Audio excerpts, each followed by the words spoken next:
नमस्कार दोस्तों, Jewish talk India में आपका स्वागत है।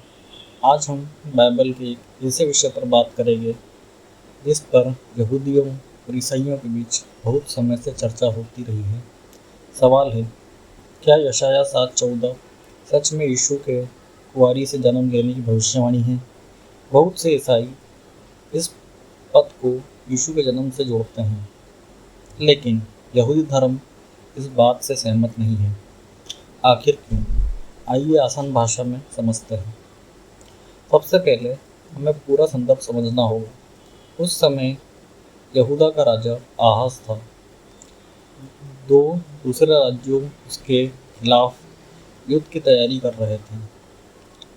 राजा आहाज बहुत डरा हुआ था। तब परमेश्वर ने भविष्यवक्ता यशायाह को उसके पास भेजा। परमेश्वर ने आहाज को कहा कि वह डरे नहीं, क्योंकि उसके शत्रु सफल नहीं हो गए। यशायाह 7:14 कहता है, देखो, एक युवती गर्भवती होगी और पुत्र को जन्म देगी और उसका नाम इम्मानुएल रखेगी। यहीं से विवाद शुरू होता है। ईसाई धर्म कहता है कि यह यीशु के बारे में भविष्यवाणी है, लेकिन यहूदी धर्म कहता है कि पहले इस पद का असली अर्थ समझना चाहिए। असली हिब्रू शब्द क्या है?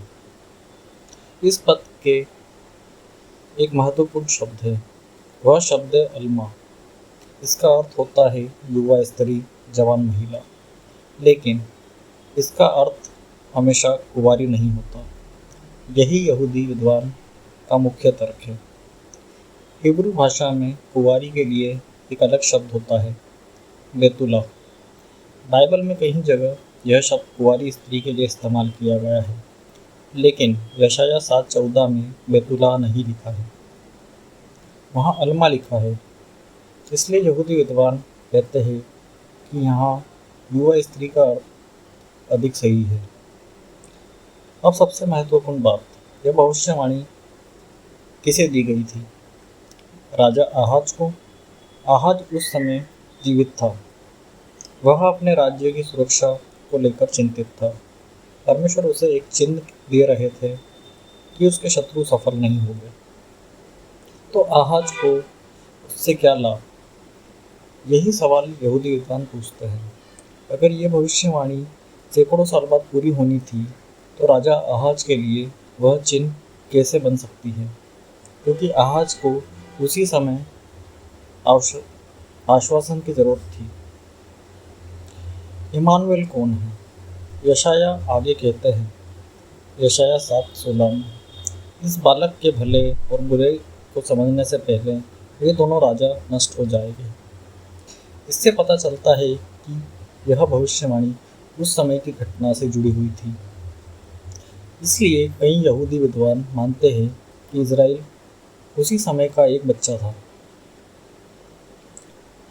फिर ईसाई धर्म इसे यीशु से क्यों जोड़ते हैं? क्योंकि न्यू टेस्टामेंट की पुस्तक मत्ती इस पद को यीशु के जन्म से जोड़ती है। मत्ती 1:22-23 में यशायाह 7:14 का उल्लेख किया गया है। ईसाई धर्म मानता है कि यह भविष्यवाणी यीशु ने पूरी की। यहूदी धर्म इस बारे में क्या कहता है? पहले पद का मूल संदर्भ देखो। जब हम पूरा अध्याय पढ़ते हैं तो पता चलता है कि बात राजा आहाज की हो रही थी, युद्ध की हो रही थी और उसी समय मिलने वाले चिन्ह की हो रही थी। इसलिए यह भविष्यवाणी पहले उसी समय पूरी हुई थी। अब मुख्य विवाद इस चीज़ में क्या है? विवाद केवल एक शब्द का नहीं है। विवाद यह है कि क्या किसी भविष्यवाणी को उसके मूल संदर्भ में समझना चाहिए या बात की व्याख्याओं के अनुसार। ईसाई और यहूदी धर्म इस प्रश्न का अलग उत्तर देते हैं। आज हमने सीखा यशायाह 7:14 में अल्मा शब्द क्या है। अल्मा का अर्थ युवा स्त्री होता है। बैतूला शब्द कुंवारी के लिए प्रयोग किया जाता है। भविष्यवाणी राजा आहाज के समय दी गई थी। यहूदी और ईसाई इस पद की अलग अलग व्याख्या करते हैं। तो दोस्तों, आपका क्या विचार है? क्या यशायाह 7:14 का अर्थ उस समय की घटना से जुड़ा था, या यह भविष्यवाणी के मसीह की भविष्यवाणी थी? अपनी राय टिप्पणी में ज़रूर दीजिए। अगर आपको तोरा, तनाव, जूडिज्म और बाइबल डिबेट्स के ऐसे विषय पसंद हैं तो जूइश टॉक इंडिया को सब्सक्राइब करना ना भूलें। शालोम।